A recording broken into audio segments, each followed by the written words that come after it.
মাছ ধরার জেলে ছিল। হঠাৎ একদিন মৃত্যু হলো। তো কিসের লক্ষণ ছিল? হ্যাঁ, আজকে এরকম একটি ভয়ঙ্কর ঘটনা আপনাদের মাঝে উপস্থাপন করতে যাচ্ছি। তো আমি কোনো রকমের কথা না বাড়িয়ে চলে যাচ্ছি মূল ঘটনায়। আজকে আপনাদের মাঝে যে ঘটনাটি শেয়ার করতে যাচ্ছি, সেই ঘটনাটি ঘটে যায় আজ থেকে ৩ বছর আগে। আমাদের বাড়ি হচ্ছে কিশোরগঞ্জ জেলার মুকসেদপুর গ্রামে। আমাদের একজন চাচাতো ভাই ছিল। তিনি জেলেদের মতো মাছ মেরে বাজারে নিয়ে বিক্রি করতেন। এভাবে তেনার সংসার চালাতেন। তো এভাবে কিন্তু তাদের ভালোই চলছিল। তো এভাবে চলতে চলতে হঠাৎ একদিন যখন শীতের সিজন আসে, ওই শীতের সিজনে কিন্তু আমাদের যে বাড়ির পাশে বিলটা রয়েছে, ওই বিলের মধ্যে অনেকটা পুকুরের মতো ছোট ছোট ছিল। ওইগুলোর মধ্যে পানি সেচ করে তারপর মাছ ধরা হতো। এবং আমার যে শরীফ ভাই ছিল, তিনি জেলে, উনিও যান ওইখানে মাছ মারার জন্য। তো ওনার যে সহপাঠীরা ছিল তাদেরকে নিয়ে তিনি মাছ মারতে নেমে পড়েন। এবং মাছ মারতে যখন শুরু করেন তিনি ভাবলেন তারা এটা ২-৩ দিন প্রায় লেগে যাবে এটাকে পুরোটা শেষ করতে। এবং ওই ২-৩ দিন তারা রাত্রিবেলা এবং দিনের বেলা ওইখানে থাকার সিদ্ধান্ত নিয়ে নেন। তারা প্রথমত ৪ জন ছিল। এদের মধ্যে একজনের নাম শরীফ, আরেকজনের নাম জলিল, আরেকজনের নাম হাফিজ এবং আরেকজনের নাম সজীব। তো তারা ৪ জন বন্ধুর মতোই ছিল। এবং বন্ধু এমন বন্ধু ছিল, একসাথে মাছ মারার পর সকালবেলা তারা একসাথে মাছগুলোকে নিয়ে বাজারে বিক্রি করত। এইভাবে কিন্তু তারা অনেকটা ভালোর দিকে এগিয়ে যাচ্ছিল এবং অর্থনৈতিক দিকেও তারা অনেকটা এগিয়ে যাচ্ছিল। তো এভাবে চলতে চলতে ওই যে শীতের সিজনটা চলে আসে। তো তারা একটা পুকুরের মতো একটা ঘাতাকে তারা বেছে নেন এবং ওইটাকে তারা বেশ কিছু টাকার বিনিময়ে মালিকের কাছ থেকে কিনে নেন কন্টাকে। তারা বললেন যে ওই পুকুরটাকে তারা সেচ করবে এবং যতগুলো মাছ পাবে সবগুলো নিয়ে তারা বিক্রি করে ফেলবে। এবং ওই পুকুরের মালিকটাকে যতটুকু টাকা দেওয়া হয়েছে আর কোনো মাছ দেওয়া হবে না, এরকম একটা চুক্তি ছিল। তো তারা ৪ জন একটা মেশিন নিয়ে নিল এবং ওই মেশিনটাকে ওই পুকুরের পাশে নিয়ে গেল। তারপর প্রথম দিন প্রায় সকালের দিকে ওই মেশিনটা চালু করে দেন এবং ওই পুকুরের পানি শেষ করতে থাকে আস্তে আস্তে। তো ওইভাবে কিন্তু দিন চলতে চলতে প্রায় সন্ধ্যা গড়িয়ে আসে। এবং ওই সন্ধ্যা গড়িয়ে যাওয়ার পর তারা সিদ্ধান্ত নিলেন যে যেহেতু এখানে ৪ জন রয়েছে, তো ২ জন থাকবে রাত্রি ১২টা পর্যন্ত এবং আর বাকি ২ জন থাকবে ভোর সকাল পর্যন্ত। এবং সকালবেলা ওইখানে পাহারা না দিলেও চলবে। এটা ভেবে তারা সন্ধ্যার পর ২ জন ওইখানে লেগে পড়েন এবং ওইভাবে কিন্তু রাত্রিটা তারা পার করে দেন। তারপর যখন প্রায় ১২টা বেজে যায়, ওই ১২টার সময় কিন্তু আরো ২ জন চলে আসে। তো ১ম দিন তারা কিছু একটা দেখতে পান। সেটা সম্ভবত ছিল তারা তাদের সাথে কিছু মুড়ি এবং পানি নিয়ে আসছিল ওই পুকুরটার উপরে। তখন তারা আস্তে আস্তে করে মুড়ি খাচ্ছিল চাবিয়ে চাবিয়ে এবং পানও খাচ্ছিল। তারপর ফ্লাক্সে করে চা নিয়ে আসছিল এবং সাথে থাকা একটি মোবাইল ফোনে একটি গান বাজিয়ে দিল। এইভাবে তারা আস্তে আস্তে করে আলাপ সালাপ করছিল। তখন তারা দুজন অনুভব করতে পারলেন যে অনেকটা ঠান্ডা লাগছে। যেহেতু শীতের দিন বলে কথা, ঠান্ডা লাগবেই। তবে ওই ঠান্ডাটা ছিল একটু অন্যরকম। কেমন জানি গাটা শীতল হয়ে যাচ্ছিল তাদের। তারা ভাবছিল যে, কিরে ভাই, এত ঠান্ডা কেন লাগছে? কি করব? সাথে থাকা যে জ্যাকেটটা আনছিলাম, ওই জ্যাকেটটাও তো আমরা পরে নিয়েছি। তারপরেও তো ঠান্ডা মানাচ্ছে না। তখন তারা ওইখানে বনগুলো দিয়ে কিছু খের ছিল, ওই খেরগুলোর মধ্যে আগুন ধরিয়ে দেয় এবং আগুন আগুন ধোয়াতে থাকে এবং তাদের শরীরকে যথেষ্ট পরিমাণে গরম করার চেষ্টা করে। কিন্তু না, শরীর গরম হচ্ছে না এবং ওই বাতাসের বেগটা আরও বেড়ে যাচ্ছে এবং এতটাই ঠান্ডা শীতল হয়ে যাচ্ছিল তাদের সারা শরীর, তারা এটা বুঝতে পারছিল না কিছুতেই। তখন তারা সিদ্ধান্ত নিলেন যে নৌকা করে তারা বাড়িতে চলে আসবে, কেননা ওইখানে আর থাকাটা তাদের জন্য উপকৃত হচ্ছে না। তখন ওইখানে পাশে থাকা নৌকাটা দিয়ে তারা পুকুর পাড় থেকে পাড়ে নেমে আসেন, খাল পাড়ে, এবং ওই খাল ধরে তারা বাড়িতে চলে আসেন। তাদের বাড়িতে চলে আসার পর যখন প্রায় রাত 2টা বাজে, ওই 2টার সময় তাদের যে আরো 2জন সহপাঠী ছিল তাদের সঙ্গে সাক্ষাৎ হয়। হওয়ার পর তারা জিজ্ঞেস করলেন যে তোমরা চলে এসেছো কেন, ওইখানে মেশিনটাকে একা ফেলে রেখে চলে আসেছো? যদি কোনো চোর এসে ধরে এবং চুরি করে নিয়ে যায়, তাহলে এর দায়ভার কে নিবে? তখন তারা বলল যে ভাই, অনেকটা শীতল এবং ঠান্ডা হয়ে গিয়েছে পুরো এরিয়াটা, খুব খারাপ লাগছে, এখন রাত্রিবেলা এখানে থাকাটা ঠিক হবে না। তখন তারা 4জন সিদ্ধান্ত নিলেন যে রাত্রিবেলা তারা 4জন ওইখানে চলে যাবেন। তখন যে কথা সেই কাজ, তারা আস্তে আস্তে করে হেঁটে হেঁটে হেঁটে ওই বিলের উদ্দেশ্যে রওনা দেন। এবং আস্তে আস্তে যাওয়ার পর যখন তারা ওই পুকুরটার পাশে চলে আসেন, তখন তারা ওইখানে লক্ষ্য করতে পারেন 3-4জন মানুষের মতো তারা ওইখানে নাচানাচি করছে এবং কি জানি বলা বলি করছে। তো এরকমটা দেখার পর শরীফ ভাই বলছিলেন, এই দেখতো, এটা কে হতে পারে? হয়তো কোনো চোর হবে, তাড়াতাড়ি চল, ধরতে হবে। এই ভেবে তারা 4জন জোরে দৌড় দেন এবং দৌড়াতে দৌড়াতে যখন ওই পুকুরটার পাশে চলে যান, তখন তারা একটা নৌকায় করে যান। ওই নৌকা দিয়ে যখন পুকুরটার পাশে চলে যান, যাওয়ার পর তারা দেখতে পান যে 3-4জন মানুষগুলো ছিল, ওই মানুষগুলো আর নেই। তো তারা একটু আশ্চর্য হলো যে মানুষগুলো তো আমরা এখানে দেখেছিলাম, বাট মানুষগুলো ছিল কালো কাপড় পরা। এত কালো কাপড় পরার পর মানুষগুলো গায়েব হয়ে গেল আবার কিভাবে?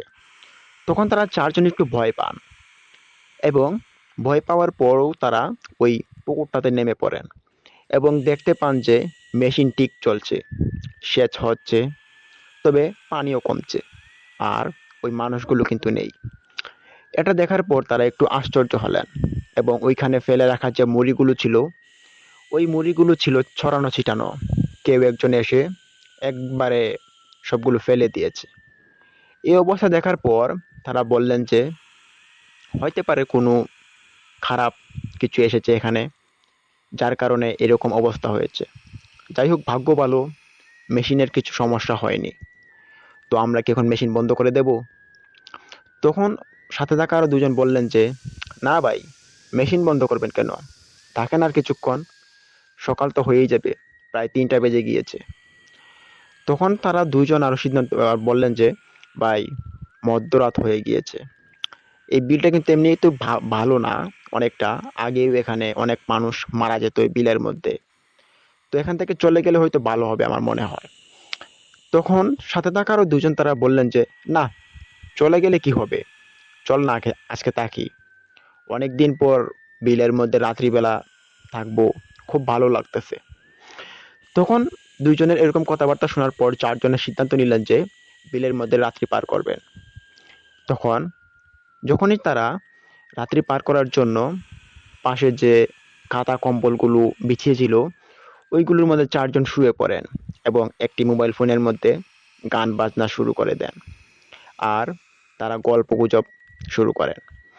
এভাবে চলতে চলতে এক পর্যায়ে তারা দেখতে পান যে পুকুরের যে অপর পাশটা ছিল, ওই অপর পাশের মধ্যে কিছু একটা শব্দ হচ্ছে, কেমন জানি কেউ একজন চিবিয়ে চিবিয়ে কিছু খাচ্ছে। এরকম শব্দ পাওয়ার পর তারা আশ্চর্য হলো এবং ভাবলো যে দেখতো ভাই, এখানে কে হতে পারে, চিবিয়ে চিবিয়ে খাওয়ার শব্দ আসছে, হয়তো পারে কোনো সমস্যা হয়নি তো এখানে। তখন তারা 4জন সিদ্ধান্ত নিলেন যে চল গিয়ে দেখে আসি।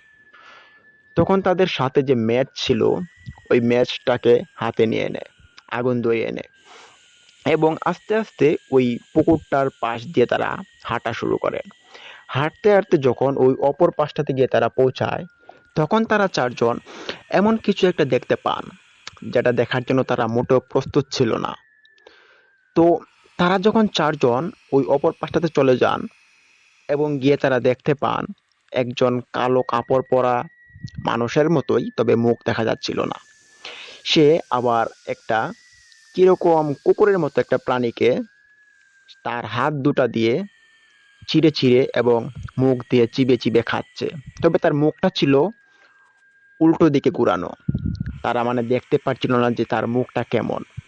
তখন তারা ডাক দিয়ে বললেন যে এই ভাই, তুমি এখানে কি করো এত রাতে? আর তুমি এটা কি খাচ্ছ? তখন এরকম কথাবার্তা বলার পর ওইখানে থাকা যে অবয়বটা, সে কিন্তু লারা শব্দ করছে না কিছুই। এটা দেখার পর তারা একটু আশ্চর্য হলেন আবার, এবং তারা সিদ্ধান্ত নিলেন যে চল ভাই, কাছে গিয়ে দেখি। তখন তারা খুব ভয়ে ভয়ে আস্তে আস্তে করে পা ফেলে এগুচ্ছিল, এবং যখন ওই অবয়বটার ঠিক পিছনে চলে আসেন, তখন যে সামনে শরীফ ভাই ছিল, তিনি দেখতে পান যে ওই অবয়বটা কিছু একটা মাথার নিচের দিকে করে মাংস চিবিয়ে চিবিয়ে খাচ্ছে, আর ওই মাংস দিয়ে টাটকা রক্ত পড়ছে লাল টপ টপ করে। এটা দেখার পর শরীফ ভাই পিছিয়ে পড়েন, এবং পিছিয়ে পড়ার পর ওই অবয়বটা বুঝতে পারেন যে তার পেছনে কেউ আছে। তখন ওই অবয়বটা ওইখানে তার হাতে করে ওই যে একটা প্রাণীর ছিল, ওই প্রাণী থেকে রক্ত পড়ছিল, ওই প্রাণীটাকে তার হাতে নিয়ে জোরে একটা দৌড় দেয়। এক দৌড় দিয়ে ওই পুকুরটার শেষ কিনারায় গিয়ে সে উধাও হয়ে যায়। এবং তার দৌড় দেখার পর ওই শরীফ ভাই এবং তারা চারজন মিলে দৌড় দেয় অবয়বটার পিছে, কিন্তু পরিশেষে গিয়ে দেখতে পান যে ওই অবয়বটা নেই, গায়েব হয়ে গিয়েছে। এটা দেখার পর শরীফ ভাইরা অনেকটা চিন্তিত হন, এবং তারা ভাবলেন যে হইতে পারে কোনো খারাপ জিন হবে বা কোনো প্রেত হবে, না হলে এভাবে কাঁচা গোস্ত, রক্ত চড়া গোস্ত কিভাবে খেতে পারে। এটা দেখার পর তারা ভাবলেন যে এখানে আমাদের থাকাটা ঠিক হবে না, এমনিতেই বিলটা বেশি ভালো না, চল আমরা চলে যাই। তখন তারা ওইখান থেকে হেঁটে হেঁটে মেশিনের কাছে চলে আসে, এবং মেশিন থেকে পানি সেচ হচ্ছে টক টক টক টক করে। তো তারা ভাবলেন যে মেশিনটাকে অফ করে দিবেন এবং বাড়িতে চলে আসবেন সবাই। যখনই যান মেশিনটা অফ করে দেওয়ার জন্য, তখনই ফজরের আজানের ধ্বনি পড়ে, এবং আজান শোনার পর সবাই নিস্তব্ধ হয়ে পড়ে, এবং তারা ভাবলেন যে ভাই, আজান পড়ে গিয়েছে, চল না আর কিছুক্ষণ থাকি, থাকলে আর কি বা হবে। তখন তাদের এরকম মত আসার পর ভাবলেন যে সকাল তো হয়েই গেছে, আমরা কিছুক্ষণ থাকি না, আর থাকলে তো এখানে কোনো সমস্যা হবে না, আর থাকলে ক্ষতি কি? আমরা যে অবয়বটাকে দেখেছি সে তো চলে গিয়েছে, তো আমরা এখন নিশ্চিন্তে এখানে থাকতে পারি, আর এখন তো সকালও হয়ে গিয়েছে, এখন আর কোনো ভয় নেই। তখন এরকম কথাবার্তা বলার পর তারা সিদ্ধান্ত নিলেন যে দুজনকে বাড়িতে পাঠিয়ে দিবেন, কেননা সকাল হয়ে গিয়েছে, ঘুমেরও প্রয়োজন আছে। যদি সকাল 10টা পর্যন্ত এখানে মেশিনটাকে দেখাশোনা করে, তাহলে আর দুজন বাড়ি থেকে ঘুমিয়ে এসে বিকেল পর্যন্ত তারা দেখাশোনা করতে পারবে। এই ভেবে দুজনকে পাঠিয়ে দেন বাড়িতে, এবং ফজরের আজানের পর ওই বিলটা আলোকিত হতে শুরু করে, এবং আস্তে আস্তে যখন আলোকিত হয়ে পড়ে, তখন তারা ওইখানে অজ্ঞান হয়ে পড়ে। তো তারা যে অজ্ঞান হয়ে গিয়েছিল সেটা কিন্তু তারা জানতো না। তবে ওইখান থেকে আমাদের বাড়ির আরেকজন চাচা, তিনি ওইখানে কারেন্টের জাল পেতেছিল পানির মধ্যে। ওই কারেন্টের জালগুলোকে সকাল সকাল তুলতে গিয়েছিলেন, কেননা বাজার ছিল সকালবেলা। তখন তিনি নৌকা নিয়ে উদ্দেশ্য হন যে বিলের দিকে, বিল থেকে মাছগুলোকে তুলে নিয়ে আসবে কারেন্টের জাল থেকে। তখন তিনি যেতে যেতে দেখতে পান যে ওই পুকুরটার মধ্যে সেচ চলছে। তবে সকাল প্রায় 6টা বাজে, তো এত সকালবেলা ওইখানে কে ঘুমাচ্ছে? তখন ওই চাচাটা মনে করলেন যে হতে পারে তারা সেচ করতে করতে এখানে ঘুমাচ্ছে। তখন ওই চাচাটা কারেন্টের জাল থেকে তার মাছ তোলা শুরু করে আস্তে আস্তে করে। যখন মাছ তুলতে তুলতে ওইখানে চলে যায়, তখন তিনি দেখতে পান যে ওইখানে যে দুজন লোক শুয়ে আছে, তারা কোনো স্বাভাবিক অবস্থায় শুয়ে নেই। তারা একজনের পা পড়ে আছে পানিতে, আরেকজনের হাত পড়ে আছে পানিতে, এবং শরীর পাড়ে পড়ে আছে পুকুরের পাড়ে। এটা দেখার পর তিনি ভাবলেন যে হয়তো পারে কোনো গন্ডগোল হয়েছে, মানুষ তো এভাবে শুতে পারে না, আর মানুষ যদি শোয় তাহলে তো তার শরীরে যদি ঠান্ডা লাগে সে তো বুঝতে পারবে। তখন ওই চাচাটি ওই পুকুর পাড়ে চলে যান এবং গিয়ে ডাকতে থাকেন। তখন চাচাটি যাওয়ার পর তিনি চিনতে পারেন যে এটা শরীফ ভাই এবং জলিল ভাই। তখন তিনি নাম ধরে ডাকেন, বলেন, এ শরীফ, শরীফ, ও জলিল, জলিল, উঠো, তোমাদের কি হয়েছে? তখন শরীফ ভাই আর জলিল ভাইয়ের মুখ থেকে কোনো রকমের আওয়াজ, শব্দ বের হচ্ছে না। এটা দেখার পর ওই চাচাটা একটু সন্দেহ, একটু ডাউট হলো।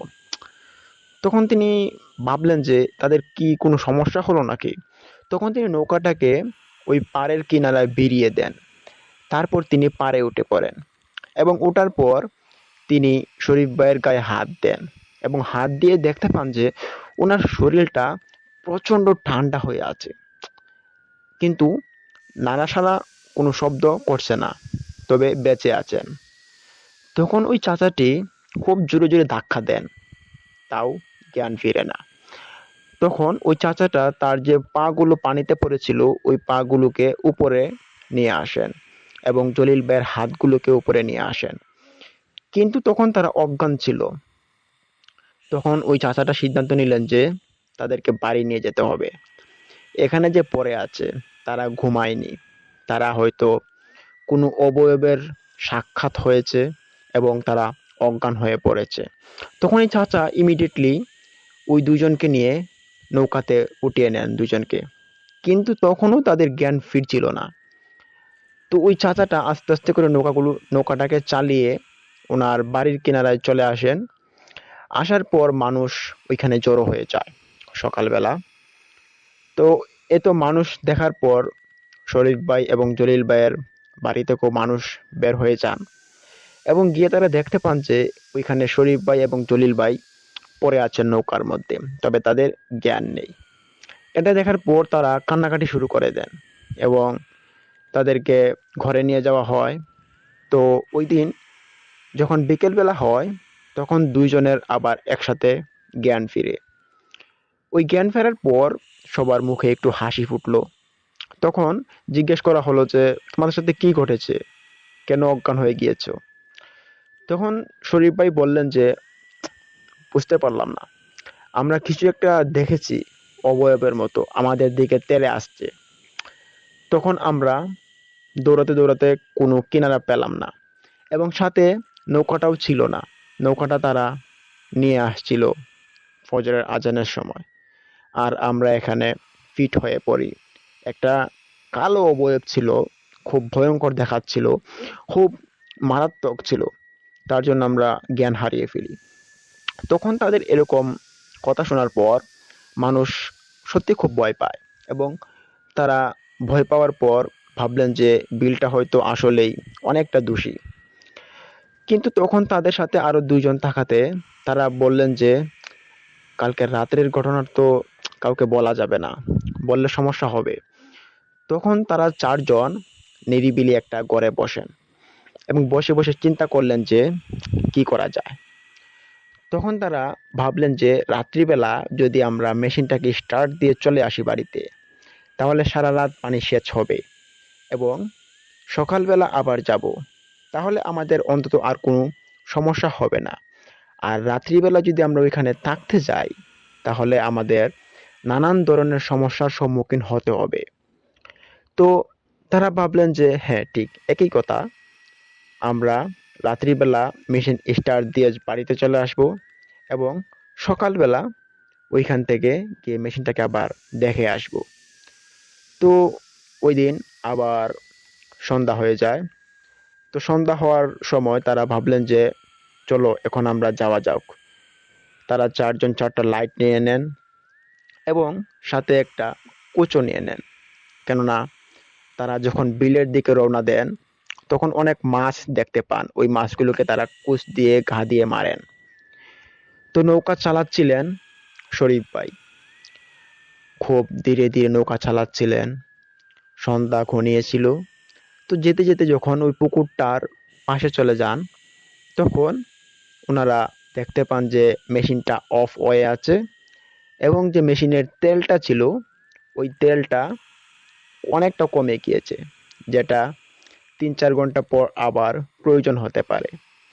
তখন তারা মেশিনটাকে আবার স্টার্ট দিয়ে দেন এবং শরীফ ভাইকে বললেন যে যে কোনো একজন এই প্রায় 10টার দিকে তেল নিয়ে আসতে হবে এবং তেল এনে ওইখানে ভরে দিলেই চলবে সারা রাত। তখন ওই শরীফ ভাইকে দায়িত্বটা দেওয়া হয়। বললেন যে শরীফ, তুমি রাত্রিবেলা প্রায় 10টার দিকে এই 5 লিটার তেল নিয়ে আসবা এবং ওই তেলটা মেশিনের ভিতরে ঢেলে দিবা। তখন শরীফ ভাই রাজি হলেন, বললেন যে আচ্ছা ঠিক আছে। তখন তাদের এরকম কথাবার্তা হওয়ার পর এবং মেশিনটাকে স্টার্ট করে তারা সবাই আবার বাড়ির দিকে রওনা দেন, বাড়িতে চলে আসেন। তো যখন প্রায় 10টা বেজে যায়, তারা ছিলেন একটা দোকানে আড্ডায়, চা খাচ্ছিলেন 4জন মিলে। 10টা বেজে যাওয়াতে শরীফ ভাইকে বললেন যে শরীফ, চলে যাও, তুমি গিয়ে তেলটা ঢেলে আসো, আর আমরা এখানে একটু কাজ করি, তুমি চলে যাও। তখন শরীফ ভাইকে ওইখান থেকে পাঠিয়ে দেওয়া হয় এবং শরীফ ভাই 500 টাকা নিয়ে পাম্পে চলে যান। ওইখান থেকে 5 লিটার তেল কিনে নিয়ে আসেন এবং নৌকা ধরে তিনি আস্তে আস্তে করে যাচ্ছিলেন ওই বিলের উদ্দেশ্যে। তখন ওনার সাথে একটা লাইট ছিল। তো শরীফ ভাই যাচ্ছিলেন পুকুরের উদ্দেশ্যে। যেতে যেতে তিনি, খুব গুড়গুড়া অন্ধকার ছিল সেটাও তিনি দেখতে পাচ্ছিলেন, এবং যখন তিনি ওই পুকুরটার কাছে চলে যান তখন তিনি দেখতে পান যে মেশিনটা অফ হয়ে আছে। অফ হওয়া দেখার পর শরীফ ভাই ভাবলেন যে মেশিনটা আবার কে অফ করলো, মেশিন তো অফ হওয়ার কথা না, নতুন মেশিন, কোনো সমস্যাও তো হতে পারে না। তবে পর্যাপ্ত তেলও রয়েছিল, 1/2 লিটারের মতো তেল ছিল, এই তেল রেখে আবার অফ হয়ে যায় কিভাবে? তখন শরীফ ভাই তার হাতে থাকা 5 লিটার তেল ওই মেশিনের ভিতর ঢেলে দেন এবং তিনি মেশিনটাকে আবার স্টার্ট দেন। তবে স্টার্ট কিন্তু নিচ্ছিল না। প্রায় 4-5 বার স্টার্ট দেওয়ার পর স্টার্টটা হলো। তখন ওই মেশিন থেকে খুব কালো কালো ধোঁয়া বের হচ্ছিল।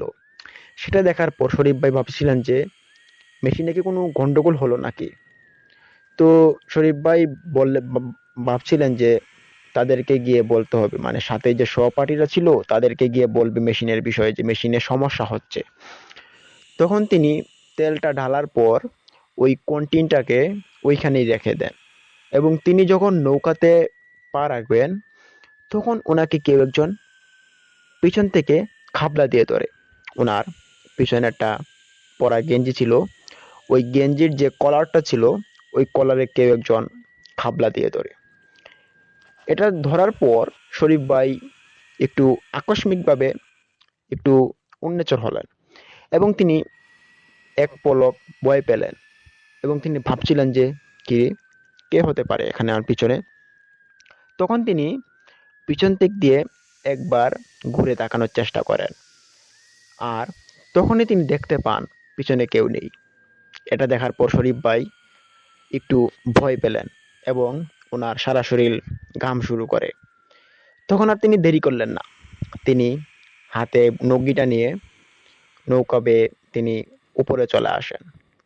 যখনই তিনি খাল পাড়ের উপরে চলে আসেন তখন তিনি খাল পাড় থেকে, একটু দূরে ছিল পুকুরটা, পানি দিয়ে যেতে হয়, ওই পুকুরের মধ্যে আবারও আগের দিনের মতো প্রায়, ওই দিন ছিল প্রায় 7-8 জন, ওই 7-8 জন মিলে তারা নাচছিল, গাইছিল এবং খুব মজা মাস্তি আনন্দ করছিল।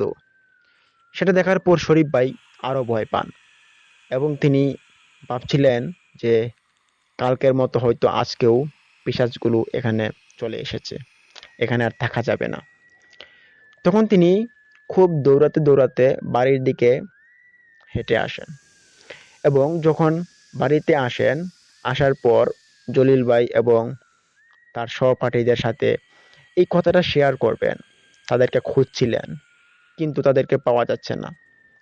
তখন ওই যে তাল গাছ ছিল একটা, ওই তাল গাছের নিচে তারা আড্ডা দিতেন। ওই তাল গাছের নিশানা করে শরীফ ভাই হাঁটা শুরু করেন এবং তখন ওই তাল গাছের নিচে গিয়ে দেখতে পান তারা 3 জন বসে লুডো খেলছিল। তখন তাদেরকে বলছিলেন শরীফ ভাই, এই তোমরা যেখানে বসে আছো এইদিকে সর্বনাশ হয়ে যাচ্ছে, দেখো তো আমার, আগে দেখো আমার পিঠের মধ্যে কোনো দাগ আছে নাকি। তখন ওই তিনজন শরীফ ভাইয়ের কথা শোনার পর উঠে আসেন এবং তারা শরীফ ভাইয়ের দিকে তাকিয়ে থাকেন। আরেকজন ওনার পিছনে যান, গিয়ে তখন দেখতে পান যে শরীফ ভাইয়ের যে ঘাড় ছিল, ওই ঘাড়ের মধ্যে লাল হয়ে আছে। তো ওইটা ছিল একটু রক্তর আকার। তো রক্ত পড়া দেখে তারা বললেন যে, এই, তোর পিছনে রক্ত কেন রে, কি হয়েছে তোর?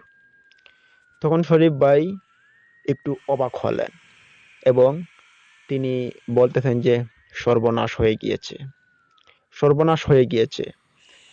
তখন শরীফ ভাই সহপাঠীরা বললেন যে, এই, কি বলছো উল্টাপাল্টা, সর্বনাশ হবে কেন?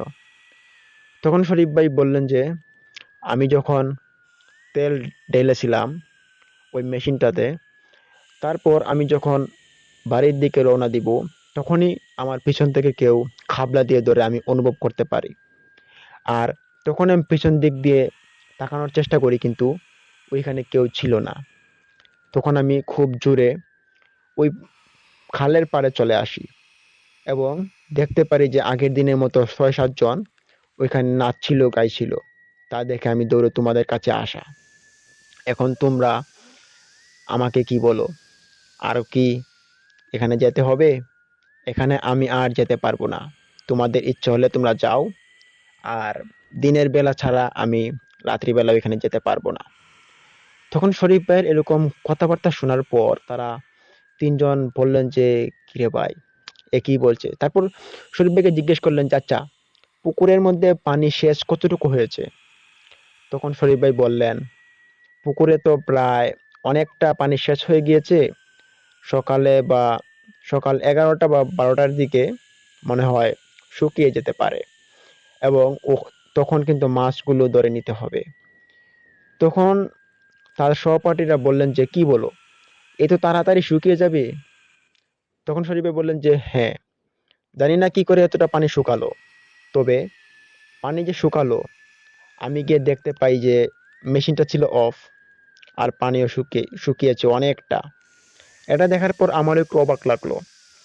তখন তারা চারজন আবার বললেন যে, এটা তো একটা অবাক করা বিষয়। যদি সকালবেলা মাছ ধরতে হয় আর পানি যদি শুকিয়ে যায়, তাহলে তো মুশকিল হবে। এলাকার অনেক ছেলেরা এবং অন্যান্য জেলেরা এসে পুকুরে হামলা দিবে, মাছগুলো সব ধরে নিয়ে যাবে তারা। আমাদের পরিশ্রমটা শুধু শুধু ফাঁকে চলে যাবে। তখন তারা চারজন, তারা সিদ্ধান্ত নেন যে তারা ওই রাত্রিবেলা আবার যাবেন এবং ওই পুকুরটাকে দেখে আসবেন যে পুকুরে পানি কতটুকু রয়েছে, এবং পুকুরটা কি কালকে সকালের ভিতরে সেচ হয়ে যাবে নাকি। এই উদ্দেশ্যে তারা আবারও ওইখানে রওনা দেন। তখন তাদের সাথে লাইট ছিল মাত্র একটা। ওই একটা লাইট দিয়ে তারা রওনা দেন।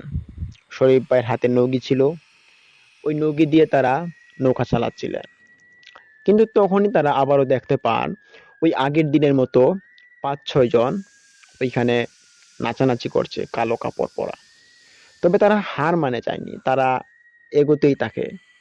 কারণ আগের দিন কিন্তু তারা যাওয়ার পর ওইগুলো উধাও হয়ে গিয়েছিল, সেটা ভেবে তারা ওইখানে যাচ্ছিল।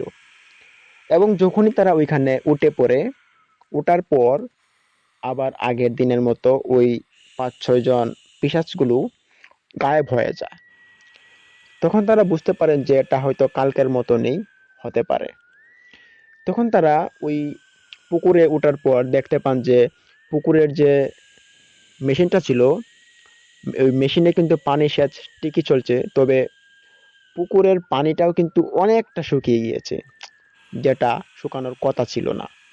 তারা ভাবছে যে মেশিন যেভাবে চলছে সেভাবে তো কালকে বিকালের মধ্যে বা কালকে সন্ধ্যার আগে ওই পুকুরটা শুকানোর কথা ছিল।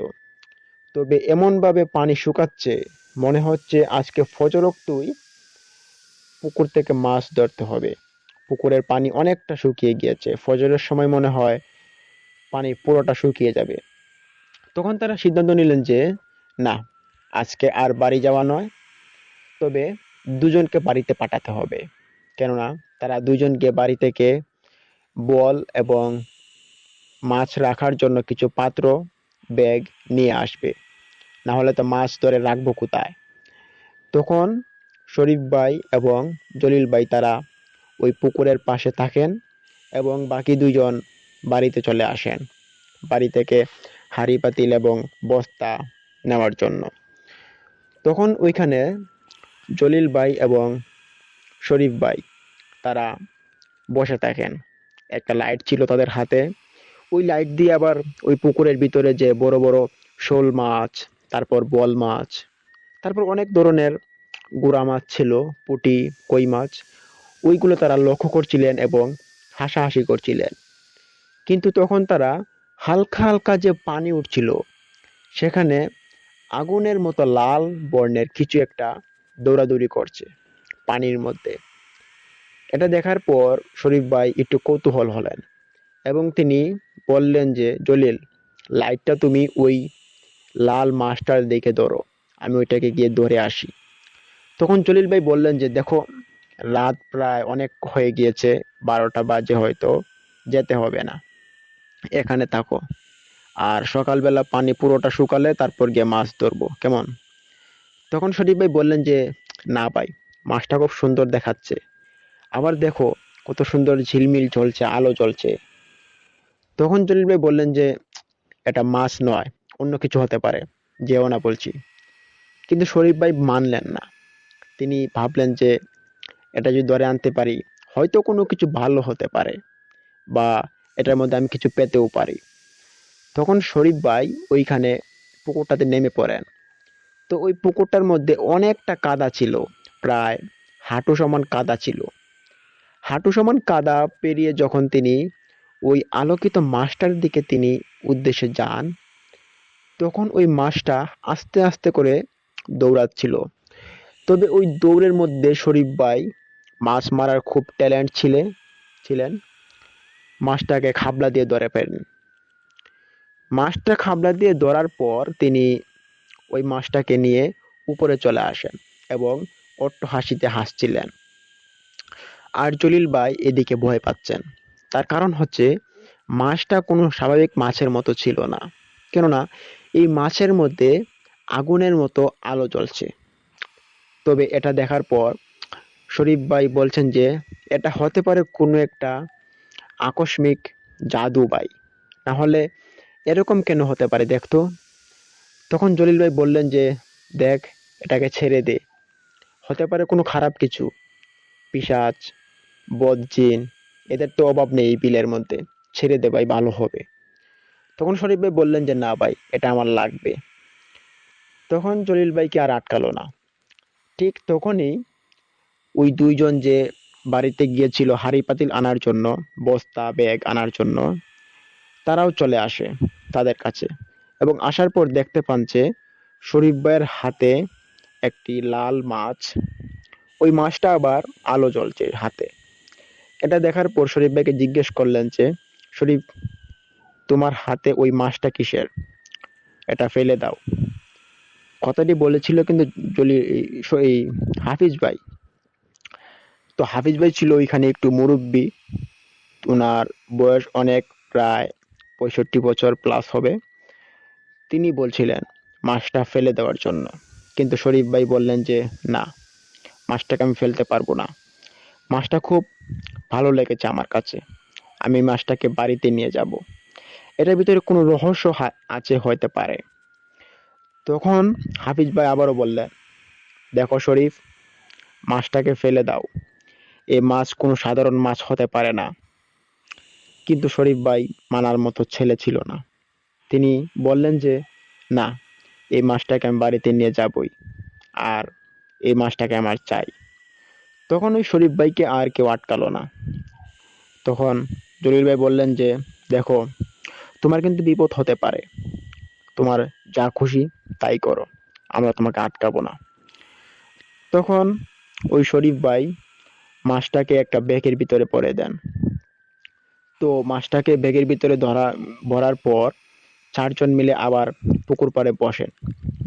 তো বসতে বসতে প্রায় রাত যখন 3টার মতো বা 3:30টার মতো বেজে যায়, তখন তাদের সবার চোখে হালকা হালকা ঘুম ঘুম ভাব। তো তখনই ওই ব্যাগের ভিতরে যে মাছটা ছিল, ওই মাছটা কিছু লাফালাফি করে। যেমন মাছ কিন্তু মৃত্যুর আগে দেখবেন এক রকমের লাফালাফি করা শুরু করে। ওই লাফালাফিটা করছিল ওই মাছটা, মানে মৃত্যুর যন্ত্রণায়। তখন ওই জলিল ভাই বললেন যে, শরীফ, দেখো তোমার মাছটা কিরকম লাফালাফি করছে। যাও, একটা কোনো ভারী জিনিস দিয়ে ব্যাগটার উপরে রাখো, না হলে পানিতে চলে যাবে। তখন শরীফ ভাই একটা ইট নিয়ে আসেন ওই পুকুরের পাশ থেকে, এবং ওই ইটটা দিয়ে ওই ব্যাগের উপরে রেখে দেন। তবে এখানে একটা ভুল হয়েছিল। ইটটা ব্যাগের উপরে, ব্যাগের মুখের মধ্যে না দিয়ে তিনি মাছের উপরে দিয়ে দেন। তো সাথে সাথে মাছটি মারা যায়। মাছ মারা যাওয়ার পর তিনি দেখতে পান যে মাছের শরীরে যে আলোটা ছিল, গায়েবী একটা আলো, সেই আলোটা নিভে গিয়েছে। আলোটা নিবার সাথে সাথে ওই জায়গাটাও অনেকটা অন্ধকার হয়ে আসে। তখন এটা দেখার পর হাফিজ ভাই বলছিলেন যে, কি সর্বনাশ না জানি আজকে হতে যাচ্ছে, আজকে আমাদের কপালে কি আছে একমাত্র আল্লাহ তাআলাই জানে। আমি বারবার বলছিলাম, শরীফ, মাছটাকে ছেড়ে দাও, মাছটা এখন মারা গেছে, না জানি মাছটা কি ছিল, তোমরা তো আমার কোনো কথাই শুনলে না। তখন তারা একটু একটু ভয় পেতে থাকে, কেননা এরকম একটা জ্বলন্ত মাছ হঠাৎ করে যদি আলো নিভিয়ে দেয়, সেটা একটু ভাববার বিষয়। তখন জলিল ভাই এবং এই হাফিজ ভাই তারা বলছিলেন যে, চলো, এখানে আর থাকা যাবে না, আমরা চলে যাই। তখন শরীফ ভাই বললেন যে, হেই, তোমরা কি পাগল হয়েছে নাকি? এখানে পুকুরটা শেষ করা শেষ হয়ে গেছে, এখন মাছ ধরতে হবে। ফজরের আজান দিলেই মনে হয় পানিটা একদম শুকিয়ে যাবে। দেখো মাছ কত কিলবিল করছে, মাছ কি ধরবে না নাকি? টাকা পয়সার কি দরকার নেই? তখন তারা বললেন যে, তুমি যা কাণ্ড শুরু করেছো, তাতে আমরা এখানে থাকি কি করে? এখানে থাকলে আমাদের এখন বিপদ ছাড়া আর কিছুই হবে না। তখন তাদেরকে বুঝিয়ে বাজিয়ে প্রায় আটকে দেন। তখন ওই যখন ওই যে ফজরের আজানের ধ্বনি পড়ে, তো ফজরের আজানে পড়ার পরেই ওইখানে পুকুরটা শুকিয়ে যায়। এবং শুকানোর পর তারা সিদ্ধান্ত নিলেন যে এখন মাছ মারতে তারা নেমে পড়বেন। এবং ওই মাছ মারার জন্য তারা তাদের যে পরনে লুঙ্গি ছিল, ওই লুঙ্গিটাকে ভালো করে লেংটি কেচে নেন। চারজনে লুঙ্গি লেংটি কাচে। কাচার পর চারজনের কাছে চারটা লাইট ছিল, ওই লাইটগুলো নিয়ে নেমে পড়েন পুকুরের ভিতরে। সাথে একজনের ডেক ছিল, ওই ডেকের মধ্যে তারা মাছ মেরে মেরে মাছ ধরে ধরে রাখছিল। রাখতে রাখতে প্রায় প্রচুর মাছ ছিল বটে। ওই বিলটার মধ্যে কিন্তু এখনো অনেক মাছ। তো এত মাছ থাকার কারণে তারা অনেক মাছ ধরছিল। প্রায় ৮-৯ বস্তা মাছ তারা ওইখান থেকে সংগ্রহ করছিল। তো এভাবে কিন্তু করতেই যাচ্ছে, তারা করতেই যাচ্ছে। তো এভাবে ধরতে ধরতে প্রায় সকাল ৯টা বেজে যায়। আর ওইখানে অনেক শিং মাছ ছিল। ওই শিং মাছগুলো তাদেরকে অনেকটা কাঁটা দিয়ে দেয়। তখন তাদের চারজনকেই কাঁটা দেয়, এবং চারজনের হাত পা খুব ব্যথা, এবং তখন তাদের খিদেও পেয়েছে। তখন বাড়িতে ফোন দিয়ে বলল যে তাদের জন্য ভাত নিয়ে যাওয়ার জন্য। এখানে পুকুরটাকে যদি এভাবে ফেলে রেখে চলে যায়, তাহলে অন্যান্য মানুষ এসে মাছগুলোকে নষ্ট করে দিবে। তখন তাদের বাড়ি থেকে ভাত নিয়ে যাওয়া হয় তাদের চারজনের জন্য।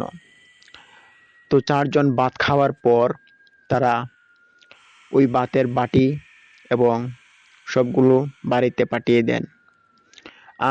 আর তখন প্রায় 12টা বাজে। আর ওই 12টা বাজার সময় ঠিক দুপুর। আর এই ঠিক দুপুরবেলা মানুষ কিন্তু সবাই বাড়িতে চলে যান, কেননা অতিরিক্ত রোদ ছিল। ওই রোদের মধ্যে কেউ ওই মাছ বিলে থাকার জন্য, মানে কেউ আগ্রহ ছিল না রোদে পুড়ে দাঁড়িয়ে থাকার জন্য। তো তখন তারা ওই বিলের মধ্যে চারজনই ছিল। তো আস্তে আস্তে করে মাছ ধরতে ধরতে অনেক মাছ ধরা পড়ে এবং দুইজনকে বললেন যে দেখো, মাছগুলোকে নিয়ে আড়তে চলে যাও, মাছগুলো না হলে নষ্ট হয়ে যাবে। তখন দুইজন এক বস্তা এক বস্তা করে মাথা বোঝাই করে নেয় এবং মাছগুলো আড়তে নিয়ে জমা করতে থাকে। যখন ওই ৮-৯টা বস্তা আড়তে নিয়ে চলে যাওয়া হয়, তখন তারা ফিরে আসবে। তো এই মুহূর্তে শরীফ ভাই এবং হাফিজ ভাই তারা দুজন ভাবলেন যে অনেক তো মাছ ধরতেছি, আর তাছাড়া এখন আবার শরীরটা খুব ক্লান্ত লাগছে, চলো একটু উপর থেকে জিরিয়ে আসি। তো রেস্ট করার পর একবারে মাছগুলোকে ধরার পর বাড়িতে চলে যাব, সেটাই ভালো হবে। তখন জলিল ভাই আর হাফিজ ভাই, না সরি, শরীফ ভাই আর হাফিজ ভাই ওই পুকুর পাড়ে চলে আসে একটু জিরানোর জন্য। তখন তারা একটু পানি খেয়ে নেন। পানি খাওয়ার পর প্রায় ৫-৭ মিনিট ওইখানে জিরায়। জিরানোর পর হঠাৎ শরীফ ভাই মানে ধুলতে থাকেন। এতটা ধুলতে থাকেন যেটা দেখার পর হাফিজ ভাই একটু অবাক হলেন। জিজ্ঞেস করলেন যে শরীফ, তোমার কি হয়েছে, এভাবে ধুলছো কেন? তখন শরীফ ভাই একটা কথা বলেছিলেন যে আমার মাথা খুব ঘুরছে, আমার খুব খারাপ লাগছে, আমাকে বাঁচাও, আমার খুব খারাপ লাগছে। এরকম কথাবার্তা শোনার পর হাফিজ ভাই বললেন যে শরীফ, শান্ত হও, কি হয়েছে তোমার, আমাকে খুলে বলো। তখন শরীফ ভাই আর মুখ থেকে কোনো কথা বের হচ্ছে না। ওনার মুখ থেকে তখন সাদা ফেনা বের হয়ে যাচ্ছিল। এটা দেখার পর হাফিজ ভাই একটু অবাক হয়ে হলেন এবং উনি দেখতে পেলেন যে ওনার অনেকটা দূরে একজন নৌকা দিয়ে ঘুরছে পানির উপরে। ওনাকে ডাকতে থাকেন জুড়ে জুড়ে এবং ডাকার পর ওই লোকটা ওইখানে তাদের কাছে চলে আসে। আসার পর দেখতে পান যে শরীফ ভাই ওইখানে মুখের মধ্যে ফেনা পড়ে আছে পুকুর পাড়ে। এটা দেখার পর নৌকাওয়ালা লোক মাঝিটা জিজ্ঞেস করেন যে এই শরীফ ভাইয়ের কি হয়েছে, ওইখানে পড়ে আছে কেন? তখন হাফিজ ভাই বললেন যে দেখো না, শরীফের জানি কি হয়েছে, এখানে উঠেছিলাম জিরানোর জন্য, তবে শরীফ অজ্ঞান হয়ে পড়ে, তবে আর কিছু আমি বলতে পারছি না, তাড়াতাড়ি তাকে বাড়িতে নিয়ে যেতে হবে। তখন ওই নৌকার মাঝিকে বললেন, বলার পর নৌকাতে শরীফ ভাইকে তোলা হয়, সাথে হাফিজ ভাইও উঠেন এবং তারা দুইজন যখন ওই কিনারে চলে আসেন তখন দেখতে পান যে আড়তে যারা যারা মাছ নিয়ে গিয়েছিল যে দুইজন, ওই দুইজন আবার ফিরে আসে।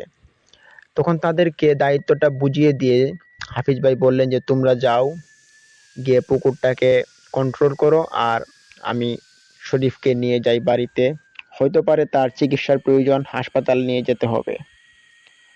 তখন তাদেরকে এইভাবে পুকুরে পাঠিয়ে দেওয়ার পর হাফিজ ভাই শরীফ ভাইকে নিয়ে বাড়িতে চলে আসেন। শরীফ ভাইয়ের এরকম অবস্থা দেখার পর অনেকে অবাক হন এবং তারা অনেকে বলা বলি করছিল তখন সারা রাত বিলের মধ্যে কাটায়। কত জিন প্রেত আছে ওই বিলে, এই বিলটা কি ভালো, তারা যেভাবে সারা দিন রাত কাটায়। এখন শরীফ হয়তো কোনো কিছুর প্রতি আকৃষ্ট হয়েছে বা শরীফকে কোনো কিছু আকৃষ্ট করেছে, যার কারণে আজকে শরীফের এমন অবস্থা। যাই হোক, শরীফকে তো এখন বাঁচাতে হবে, তাকে নিয়ে যাওয়া হয় হাসপাতালে। তখন হাসপাতালে যাওয়ার পর শরীফ ভাইকে ট্রিটমেন্ট করানোর জন্য ওইখানে ভর্তি করানো হয়। তখন তাকে ভর্তি দিয়ে দেওয়া হয়। আর তখন শরীফ ভাইয়ের মুখটা একদম কালো হয়ে গিয়েছিল। আর এভাবে কিন্তু তেনার হাসপাতালে প্রায় 2 থেকে 3 দিন চলে যায়। তো 2-3 দিন চলে যাওয়ার পরও কিন্তু শরীফ ভাই কোনো কথাবার্তা বলছিলেন না। কথা না বলার কারণে সবাই অবাক হলেন এবং সবাই চিন্তা করছেন যে কি হতে পারে, সমস্যাটা কি হতে পারে।